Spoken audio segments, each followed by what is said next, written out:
Hola médicos, bienvenidos de nuevo a otro video de Red Médica Blog. Soy el doctor Treviño y en esta ocasión vamos a revisar el tema de cáncer de colon y de recto. Ese es uno de los temas que son importantes, como estuviste revisando en el resto de las neoplasias del aparato digestivo en los videos previos. Recuerda que siempre tienes que abordarlo de forma sintetizada, porque es muy poco probable que te vayan a preguntar qué vas a hacer ahora con el paciente, porque usualmente eso se remite a subespecialidades, ni siquiera a especialidades troncales, los tratamientos, sino que son para subespecialidades, y lo que esperan que sepas pues son los básicos que ya hemos comentado: definición, estirpes histológicas, sitios de metástasis, factores de riesgo para el desarrollo de las neoplasias. Entonces, viendo esto, pues vamos a ver lo siguiente. Sabemos que el cáncer de colon es el tercer cáncer más frecuente en hombres y el segundo más frecuente en mujeres. Esto puede variar, estas cifras pueden variar porque usualmente son cifras americanas, y acá en México pues los dos principales causas de cáncer en la mujer va a ser cáncer de mama y cáncer cérvico-uterino, ¿no? Entonces esto puede cambiar un poco de acuerdo a la bibliografía donde la estés revisando.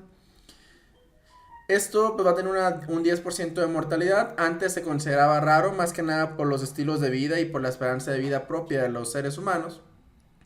Y esto pues también algo que se ha visto socialmente y epidemiológicamente es que la incidencia de cáncer pues ha aumentado. Ya hablamos que es el tercero o cuarto más frecuente, representa el 9.7% de todas las neoplasias que ocurren, y más de la mitad de los casos van a ocurrir en países en vías de desarrollo. Aquí tenemos un cuadro acerca de la epidemiología del cáncer de colon y recto, acerca de cuál es la incidencia y la mortalidad en las diferentes zonas. A nosotros, como parte de México, nos incluyen en América Central, con una incidencia en mujeres de 8.8 y en hombres de 8.8 y de mujeres de 7.1, y una mortalidad de 4.9 en hombres y de mujeres de 3.8. Existen muchos factores de riesgo para el desarrollo de este tipo de neoplasias. Tenemos factores de riesgo genéticos, aunque sabemos que la mayoría de las neoplasias pues van a ser o van a tener un sustrato esporádico. 3/4 de los pacientes van a tener una historia familiar negativa. Sin embargo, es importante recordar que el riesgo se va a duplicar en individuos que tengan familiares de primer grado portadores de cáncer colorectal, diagnosticados entre los 50 a los 70 años. Esto quiere decir que nosotros podemos evidenciar una historia familiar en el 15 al 20% de los casos, y se asocia a síndromes de cáncer colorectal hereditarios, por ejemplo, el que ocurre con el síndrome de Lynch. Estos genes, desgraciadamente, son genes que les encantan preguntar. Los MLH1, MSH6, son los dos que más llegan a preguntar. También la poliposis adenomatosa, recuerda que es otra de las variantes que se pueden ver por alteraciones genéticas, con los genes APC, y las enfermedades inflamatorias intestinales, otros como parte de los factores de riesgo que pueden llegar a presentar alguna de estas o predisponer a los pacientes al desarrollo de neoplasias. Entonces aquí tenemos algunos de los síndromes hereditarios de pólipos, de poliposis intestinales. Este es uno de los temas importantísimos que tienen que aprender porque se los pueden llegar a preguntar. Las preguntas clásicas que salen de aquí es recordar que la poliposis adenomatosa familiar pues va a ser una neoplasia propia con la presencia de adenomas a nivel del intestino grueso. El síndrome de Gardner es intestino delgado y intestino grueso, y que se asocia a otras alteraciones como los osteomas, lipomas y los quistes epidermoides, etc.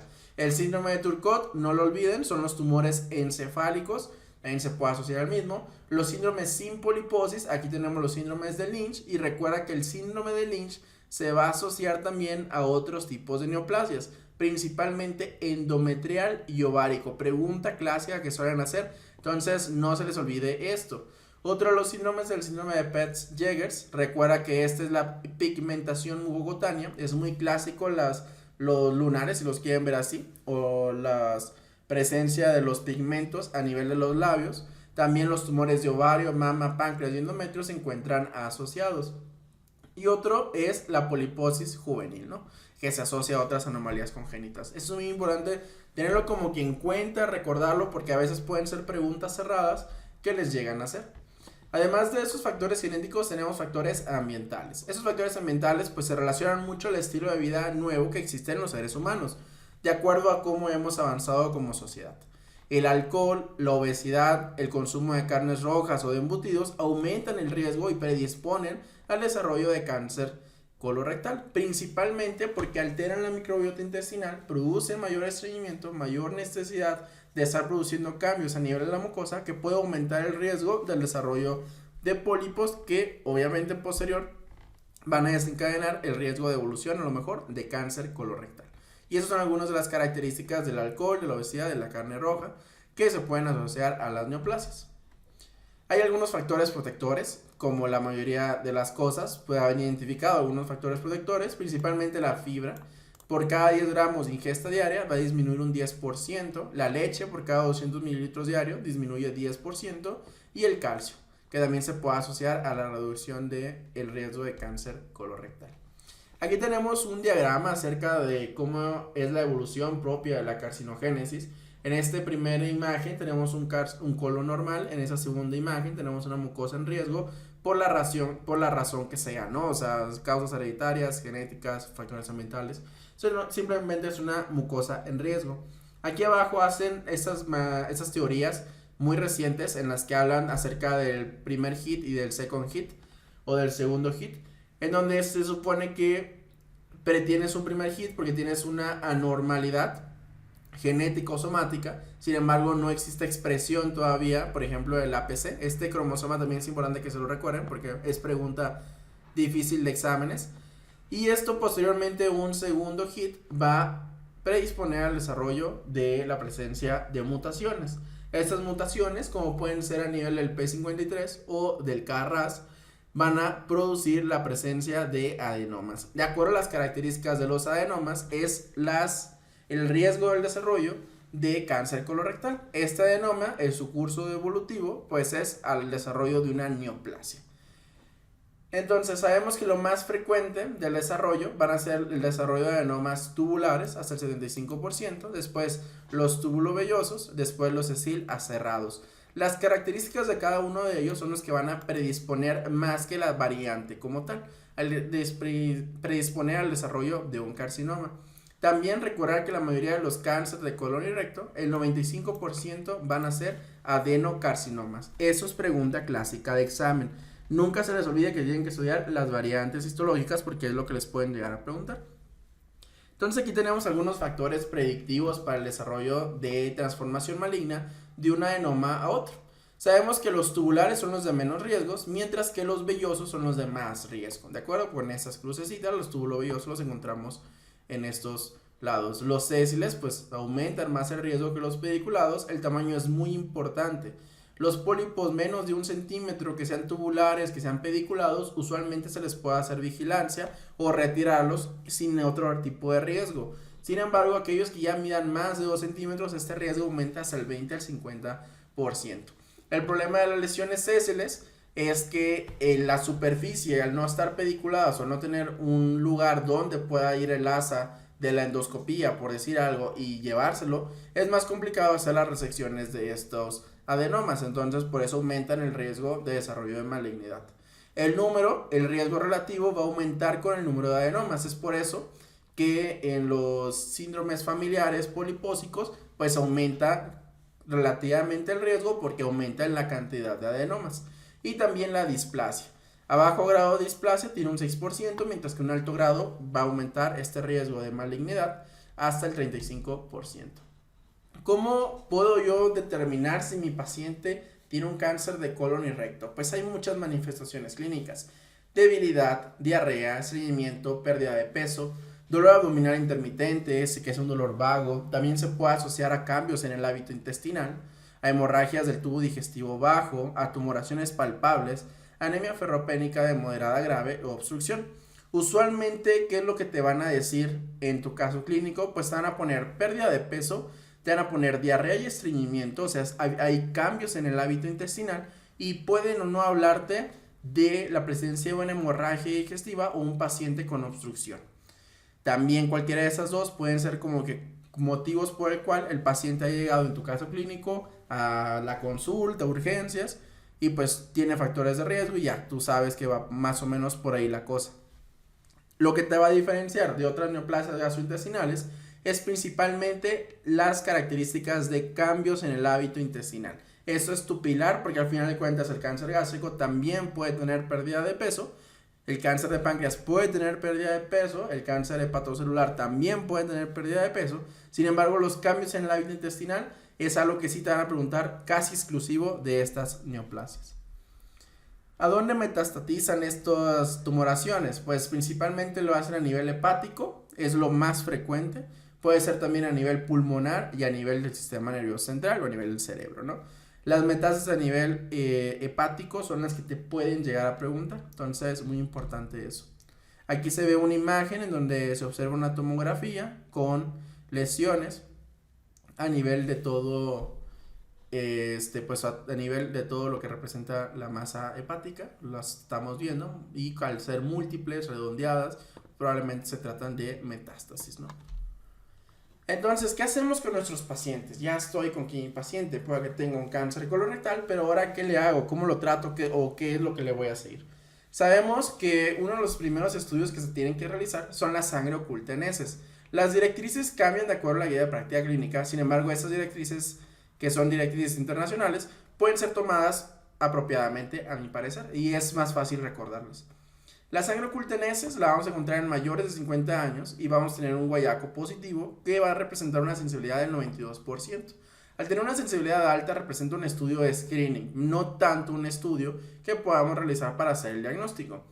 Podemos realizar también colon por enema con doble contraste, podemos realizar pruebas inmunoquímicas fecales, la rectosigmoidoscopía, que se recomienda que sea cada 5 años, las colonoscopías en aquellos que tengan riesgo elevado cada 3 años y las tomografías computarizadas.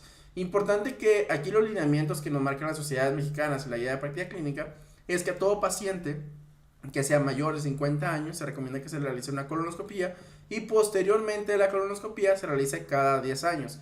Recuerda que las colonoscopías se tienen que realizar cada 10 años si no hubo lesiones o si el estudio colonoscópico fue un estudio correcto. ¿Qué quiero decir con correcto? Es un estudio en el cual no hubo demasiadas heces fecales, que estaba mal preparado el paciente, etcétera, ¿no? O sea, que te impida algo que tu paciente pueda haber pasado desapercibido, algún pólipo o algo por el estilo. De eso se refiere, pues, que sea cada 10 años. Otros estudios que se pueden realizar son biomarcadores en heces que están en estudio, obviamente aquí en el IMSS no se van a realizar, y también la cápsula endoscópica, que es otro de los que se pueden llegar a realizar.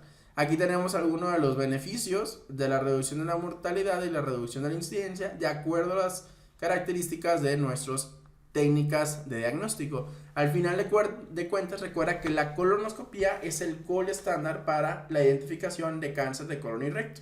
Sin embargo, si la pregunta viene truqueada y te dice ¿cuál es el estándar de oro para el diagnóstico de cáncer de colon y recto o el cáncer colorectal?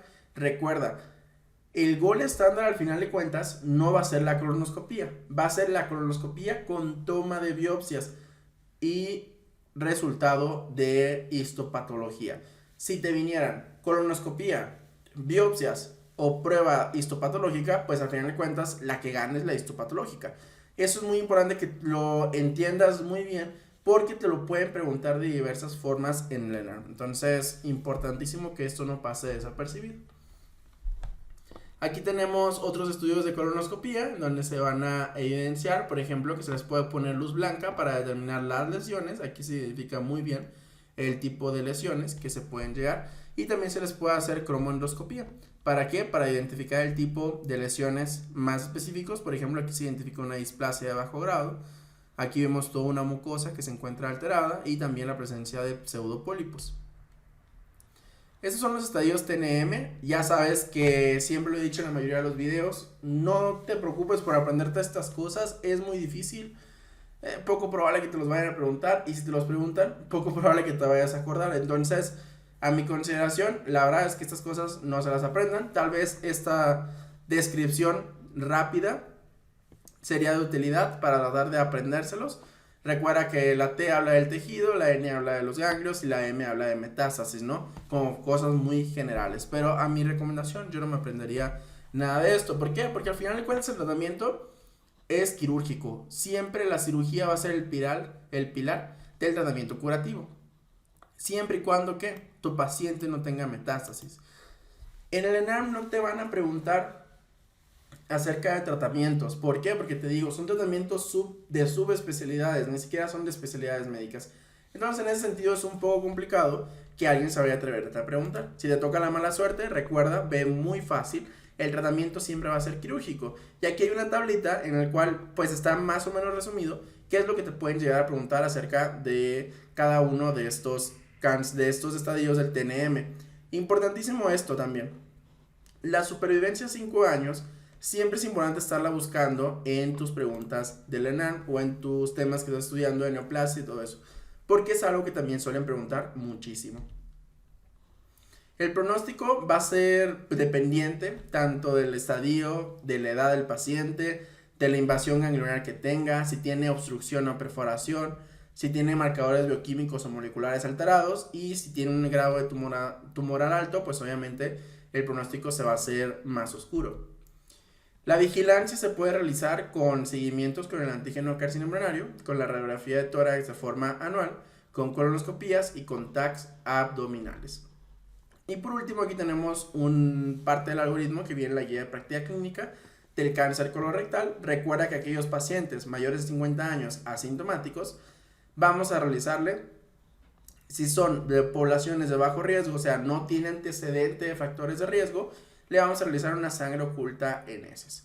Los guayacos se hacen cada año o se pueden hacer también en inmunoquímica. Si el resultado sale positivo de alguna de estas pruebas, nosotros vamos a hacer una colonoscopía. Si la colonoscopía sale alterada, pues ya nos vamos con todo lo que hemos estado platicando durante esta presentación. Si tenemos una población asintomática de riesgo moderado y alto, entonces aquí vamos a realizar sigmoidoscopía flexible cada 5 años, colon por enema de doble contraste cada 5 años, colonografía o TAC dependiendo de cada caso y colonoscopía cada 10 años. Siempre y cuando estos tiempos es si tu estudio se encuentra normal. Si tu estudio se encuentra alterado, como te lo está diciendo aquí, hay que pasar a realizar una colonoscopía en esos estudios y si es acá, toma de biopsia, resultado histopatológico y determinar el tratamiento propio para la enfermedad. Con esto hemos concluido lo que es este tema de cáncer de colon y recto. Espero te haya gustado, obviamente que te haya servido y que hayas aprendido algo nuevo. Soy el Dr. Treviño, esto es Red Médica Blog y nos vemos hasta el siguiente video. Chao, chao.